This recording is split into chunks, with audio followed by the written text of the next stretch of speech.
இந்த உலகத்துல dead C அப்படின்னு சொல்லி ஒரு பெரிய ஒரு பாலைவனம் மாதிரி ஒரு இடம் இருக்கு. அந்த இடத்துல எப்பயுமே தண்ணி இருந்துகிட்டே இருக்கும். இப்போ அந்த இடத்துல வந்து ஃபுல்லா தண்ணி வந்து வறண்டு போய் அந்த ஒரு இடம் சுத்தமான ஒரு பாலைவனம் மாதிரி ஆயிடுச்சு. இப்போ அந்த டெட் சி அப்படின்ற ஒரு இடம் நல்லா வத்தி போனதுனால அந்த இடத்துல ரொம்பவுமே ரகசியமான நிறைய விஷயத்த பார்க்க முடியுது. அது என்னென்னு பார்க்குறப்ப ரொம்பவுமே ஆச்சரியமா இருக்கும். ஸோ நீங்களுமே பார்த்து தெரிஞ்சுக்கோங்க. ஸோ வாங்க டைம் வேஸ்ட் பண்ணாம வீடியோக்குள்ள போகலாம். இது ஒரு வீடியோ நம்ம முதல்ல பார்க்க போகுது 3 ஏன்ஷியன்ட் ஸ்வார்ட்ஸ். அதாவது தெக்க தெளிவில் தமிழில் சொல்லணும்னு பார்த்தீங்கன்னா பழையங்காலத்தில் உள்ள 3 போர் கத்திகள். அதாவது பார்த்தீங்கன்னா உண்மையாலே ரிசர்ச்சர்ஸ் வந்து எந்த ஒரு 3 போர் கத்திகளை வந்து எங்கே கண்டுபிடிச்சிருக்காங்கன்னு பார்த்தீங்கன்னா எந்த ஒரு டெட்சிக்கு பக்கத்தில் உள்ள ஒரு சின்ன குகையில் கண்டுபிடிச்சிருக்காங்க. என்னடா பழையங்காலம்ன்ற என்ன ஒரு 5 வருஷம் 10 வருஷம் என்ன 50 வருஷமே இருக்கட்டும் அப்படின்னு நினச்சிங்கன்னா அதெல்லாம் கிடையாது. இது கேட்குறப்ப எனக்கே தூக்கி வாரி போட்டது. கிட்டத்தட்ட 1900 வருஷம் முன்னாடி இந்த ஒரு கத்திகள் அந்த குகையில் வைக்கப்பட்டு இருக்கும் அப்படின்ற மாதிரி ரிசர்ச்சர்ஸ் வந்து அனலிட்டிக்ஸ் பண்ணி சொல்கிறாங்க. அதுக்கப்புறம் இது கண்டுபிடிச்ச 3 கத்திகள், மொத்தம் 4 கத்திகள், ஒரு கத்தி சுத்தமாக டேமேஜ் ஆச்சு. ஸோ அதனால் 3 கத்திகள். இந்த 3 கத்திகளுமே வந்து பார்த்தீங்கன்னா அந்த ஒரு டீம் டிஸ்கவர் பண்ணி அதை ஃபோட்டோகிராஃபில் எடுத்துக்கிறாங்க அந்த ஒரு டெட்சி குகையில். இந்த ஒரு கத்தி எப்படா எந்த ஒரு குகைக்குள்ளே வந்திருக்கும் அப்படின்னு பார்த்தீங்கன்னா ரோமன் எம்பையர் காலத்தில், அதாவது அங்கே இருக்கிற ரோமன் எம்பையர் சோல்ஜர்ஸ் வந்து அவங்களோட யூஸ் பண்ணிவிட்டு பேலன்ஸ் இருக்கிற கத்தியை வந்து ஒரு பாதுகாப்புக்காக அந்த ஒரு குகையில் மறைச்சி வச்சுருக்கலாம் அந்த மாதிரி சொல்கிறாங்க. எலி அசாடிகோ அப்படின்றவரை டைரக்டரி ஆஃப் அத்தாரிட்டி எது இந்த ரிசர்ச் பண்ணுற டீமு. இவர் இந்த 3 கத்திகளையும் பார்த்து ரொம்பவுமே ட்ராமாட்டிக் அண்ட் எக்ஸைட்டட் ஆகுறாரு. சரி, இந்த ஒரு குகை எங்கடா அமைஞ்சிருக்கு அப்படின்னு கேட்டிங்கன்னா இந்த ஒரு குகை வந்து பார்த்தீங்கன்னா ரொம்பவுமே எட்ஜான மவுண்டனில், அதுவும் டெட்சிக்கு மேலே தான் எந்த ஒரு கேவ் வந்து அமைஞ்சிருக்கு. அப்போ இந்த ஒரு குகையை யாருமே எக்ஸ்ப்ளோர் பண்ணதே இல்லையா, இவங்க தான் முதல்ல கண்டுபிடிச்சாங்கன்னு கேட்டிங்கன்னா அதுவுமே கிடையாது. அதாவது இதுக்கு முன்னாடி ஒரு எக்ஸ்ப்ளோரர் டீம் வந்து இங்கே எக்ஸ்ப்ளோர் பண்ணியிருக்காங்க கிட்டத்தட்ட 50 வருஷத்துக்கு முன்னாடி. இந்த ஒரு வீடியோவில் அடுத்து நம்ம 2வதாக பார்க்க போகிறது தி டெட் சி ஸ்க்ரோல்ஸ். அதாவது இது வந்து ஒரு ஓல்டு மேனுவல் ஸ்கிரிப்ட், அதாவது ஒரு கையால் எழுதப்பட்ட ஒரு பெரிய பட்டயம்னு பார்த்தீங்களா, அதுதான் எந்த ஒரு டெட் சியோட ஸ்க்ரோல்ஸ் அப்படின்றாங்க. இந்த ஒரு பட்டயம் இன்றைக்கோ நேற்றோ 5 வருஷம் 10 வருஷத்துக்கு முன்னாடி எழுதலை. இது வந்து எழுதியிருக்க காலம் வந்து கணிச்சு பார்த்தாங்கன்னா 1947லேருந்து 1956க்குள்ளே இதில் ஏதோ ஒரு வருஷத்தில் இவங்க எழுதி இந்த ஒரு இடத்துல வச்சுருக்கணும் அந்த மாதிரி சொல்கிறாங்க. என்னடா அவ்வளோ வருஷத்து பேப்பர்னால் பேப்பரில் ரொம்ப துண்டாக கிழிஞ்சு போயிருக்குமே அப்படின்னு கேட்டிங்கன்னா ஆமாங்க, இது கஷ்டப்பட்டு அவங்க ஒன்று சேர்த்து அதோட அர்த்தத்தை கண்டுபிடிக்கிறதுக்கு இவங்களுக்கு மூச்சு தள்ளிடுச்சு.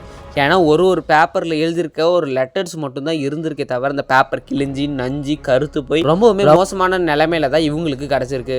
ஸோ இது வந்து எங்கே கிடச்சிருக்கு பார்த்தீங்கன்னா 11 கேவ்ஸ் அப்படின்ற நார்த்தன் சைட் ஆஃப் டெட் சீல வந்து எந்த ஒரு ஸ்கிரிப்ட் வந்து கிடச்சிருக்கு. அதாவது இந்த ஸ்கிரிப்ட் வந்து 2000 வருஷத்துக்கு முன்னாடி எழுதப்பட்டிருக்கணும். அதுக்கப்புறமா தான் இந்த ஒரு டெட் சீக்கு வந்து இந்த இடத்துல வந்து வச்சுருப்பாங்க அப்படின்றாங்க. அதாவது 3rd century BCலேருந்து 1st century BCக்குள்ளே இருக்கணும் அது மாதிரி சொல்கிறாங்க. சரி, அதெல்லாம் விட இதில் என்னடா எழுதியிருக்கு அப்படின்னு கேட்டிங்கன்னா அது ரொம்பவுமே ரகசியமாக இருக்குது, யாருமே இது வரைக்கும் சொல்லவே இல்லை.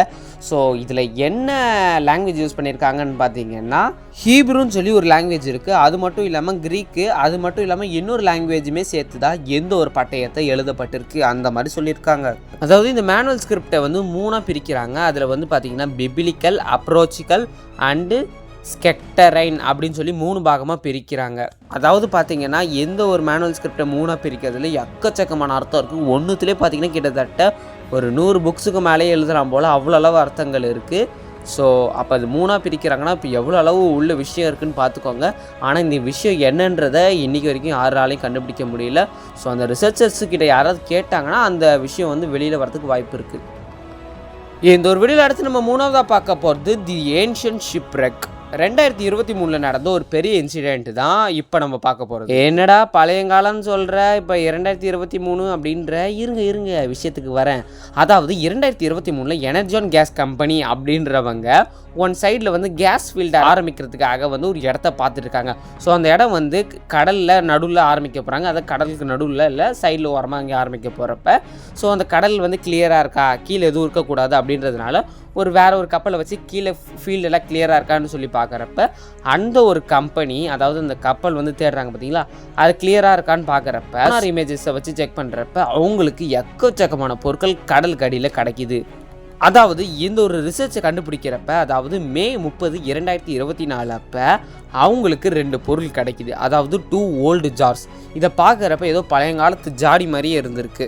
அப்புறம் இதை ரிசர்ச் பண்ணுற டீமுக்கு அமுச்சு விட்டா தான் தெரியுது, கிட்டத்தட்ட 3200 வருஷம் பழசான ஒரு எப்படி சொல்கிறது, அந்த மாதிரியான ஒரு பானைகள் அந்த கப்பலில் கிடச்சிருக்கு. ஸோ அந்த மாதிரியான இதை வந்து தண்ணிக்குள்ளேயே இருக்கிறதுனால எவ்வளோ உடஞ்சி சுக்குநூறாக போயிருக்கும். ஸோ அதை எடுக்கிறதுக்காக ஸ்பெஷலான ரோபோட்டிக்ஸ் எல்லாம் வச்சு அந்த ஒரு ஜார்ஸை ரிட்ரைவ் பண்ணியிருக்காங்க கடல் கடியிலேருந்து.